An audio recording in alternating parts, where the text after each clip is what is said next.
Jangan lupa subscribe channel YouTube TVRI Bengkulu, like, komen, dan nyalakan notifikasinya. Pertama di Indonesia, bidang perdata dan tata usaha negara, Datun Kejaksaan Tinggi Bengkulu, berhasil tuntaskan kerusakan aset jalan milik pemerintah provinsi secara musyawarah melalui jalur mediasi. Setelah lama menanti sejak belasan tahun, akhirnya jalan milik pemerintah Provinsi Bengkulu yang berada di Desa Gunung Payung, Kecamatan Pinang Raya, Kabupaten Bengkulu Utara, yang rusak parah akhirnya sejak kemarin Senin 19 Juni 2023 sudah kembali normal dan kualitas jalannya pun jauh lebih bagus dari kondisi sebelumnya, serta bisa digunakan kembali oleh warga desa sekitar seperti Desa Gunung Payung dan Desa Pondok Bakil. Hal itu terjadi tidak terlepas dari peran penting bidang Datun Kejati Bengkulu yang berhasil melakukan mediasi antara pihak PT Injatama selaku perusahaan tambang batubara di Desa Gunung Payung dengan pemerintah Provinsi Bengkulu selaku pemilik jalan. Dari hasil mediasi yang dilakukan bidang Datun Kejati Bengkulu disepakati bahwa kerusakan jalan milik Provinsi Bengkulu di Desa Gunung Payung tersebut oleh PT Injatama dibangun jalan baru sepanjang 2 km lebih menggunakan dana perusahaan sebesar 4,9 miliar rupiah.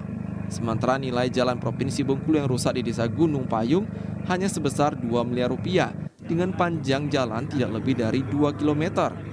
Kepala Kejaksaan Tinggi Bengkulu, Heri Jerman, mengatakan dengan selesainya pembangunan 2 km lebih jalan baru oleh PT Injatama tersebut diharapkan dapat dirawat dan dijaga dengan baik oleh warga Desa Gunung Payung dan PT Injatama sehingga bisa digunakan dalam jangka waktu panjang demi terciptanya peningkatan ekonomi masyarakat dan daerah. Kejati Bengkulu menambahkan keberhasilan bidang Datun menyelesaikan persoalan kerusakan jalan milik provinsi di Desa Gunung Payung tanpa ada pihak yang dirugikan baik dari perusahaan maupun pemerintah provinsi tersebut merupakan hal yang pertama kali terjadi di Indonesia. Maka dengan pendekatan penyelesaian alternatif di luar peradilan, maka saya dengan Datun bisa menegosiasikan. Nah, ternyata pihak Injatama itu bisa tidak hanya memikirkan kepentingan perusahaan ya, tapi ternyata mau diajak untuk memikirkan kepentingan masyarakat. Dan itu ternyata melalui suatu proses yang panjang, oleh karena kita kawal betul mengenai speknya, kawal mengenai apa yang akan dikerjakan. Maka sekarang inilah setelah selesai ya, kita serahkan kepada provinsi untuk menjadi aset, dan ternyata asetnya itu melebihi dari apa yang rusak itu tadi. Nah, tentu ini kan membawa manfaat yang sebesar-besarnya untuk negara dan juga untuk masyarakat. Sementara Kepala Desa Gunung Payung, Kecamatan Pinang Raya, Mimbar Situmorang mengucapkan terima kasih tak terkira kepada Kejati Bengkulu yang berhasil melakukan mediasi atas persoalan kerusakan jalan provinsi di desa mereka, sehingga PT Injatama bersedia membangun jalan baru sepanjang 2 km lebih dengan kualitas hot mix.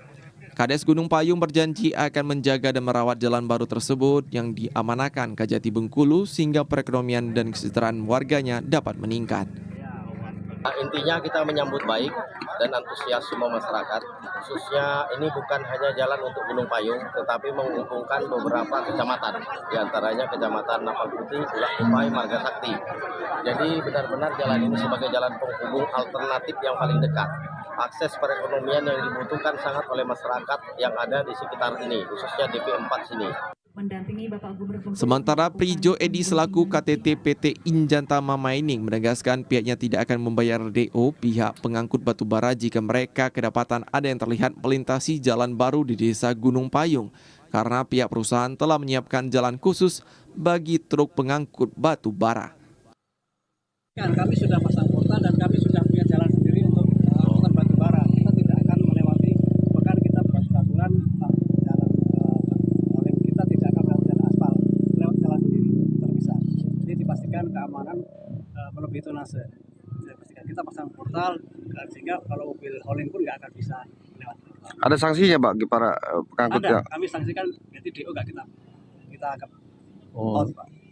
Dia sampai, bahkan kita juga berkenaan dengan masyarakat Pak, kontrol itu masyarakat juga ikut membantu kita, tidak akan terjadi Agus Topol, TPR Bengkulu melaporkan.